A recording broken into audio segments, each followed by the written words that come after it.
Hi hello नमस्कार. स्वागत आहे तुमचं माझ्या यूट्यूब चॅनलवरती. ची ऑर्डर होती आपल्याला 1 kg रसमलाई फ्लेवर केक आणि हा केक रेफरन्स पिक्चर मला कस्टमरने पाठवला होता. त्यामुळे हा केक आपल्याला 1 kgच्या बेसमध्ये बेक न करता 2.5 kgचे बेस मला इथे लागणार होती, कारण या केकची हाईट जास्त होती आणि तो कार थीममध्ये आपल्याला बनवायचा. त्यासाठी मी इथे एक एक करून लेअरिंग करून घेत आहे. आणि या रसमलाई फ्लेवरचा केक म्हटल्यावर यात रसमलाई भरभरून टाकलीच गेली पाहिजे. त्यामुळे माझ्याकडे रसमलाई फ्लेवरच्या केकच्या ऑर्डर ह्या खूपच असतात. केक कट करताना प्रत्येक बाईटमध्ये आपल्याला रसमलाई ही केली पाहिजे. त्यासाठी आपण केकमध्ये जास्त रसमलाई आणि ड्रायफ्रूट्सही तेवढेच यूज केले पाहिजे, जेणेकरून आपल्या केकची टेस्ट ही छान होते. आणि हल्लीकडे मला जास्त त्या रसमलाई फ्लेवरचाच केकच्या ऑर्डर येत आहे. त्यामुळे मी रसमलाई ही घरच्या घरीच बनवत असते.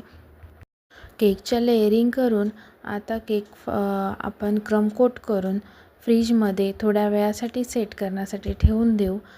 आता इथे मी डॉवेल्सचं माप घेऊन तिथे डॉवेल्स टाकून घेत आहे, जेणेकरून हा केक ट्रॅव्हलिंगमध्ये पडणार नाही आणि लेअरिंग व्यवस्थित राहतील. त्यासाठी इथे डॉवेल्सचा वापर केला आहे.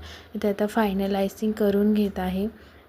टॉल केकला फायनल आयसिंग करताना कधीही पायपिंग बॅगनेच फायनल आयसिंग करावी, जेणेकरून केकच्या जी क्रीम असते ती सगळीकडे एकसारखी लागल्या जाते आणि पटकन फिनिशिंग देता येते. त्यामुळे आपला वेळही वाचतो. इथे आपला केक रेडी आहे. केकला आपण आता स्टिकर लावून घेऊन एक एक मी असे स्टिकर लावत आहे. इथे मी फॉन्डंटचे स्ट्रिप तयार केली आहे, त्याला गोल्डन डस्ट लावलेले आहे.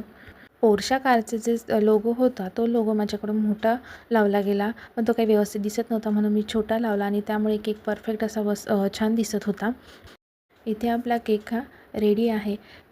कसा दिसत आहे कमेंट करून नक्की सांगा. कस्टमरने जसा रेफरन्स पिक्चर पाठवला होता तसाच सेम मी त्यांना बनवून दिला आणि त्यांनाही हा केक खूप आवडला. तसा त्यांनी मला रिव्ह्यूही दिला. केक व्हिडिओ आवडला असेल व्हिडिओ लाईक करा, शेअर करा, चॅनलला सबस्क्राईब करा. धन्यवाद.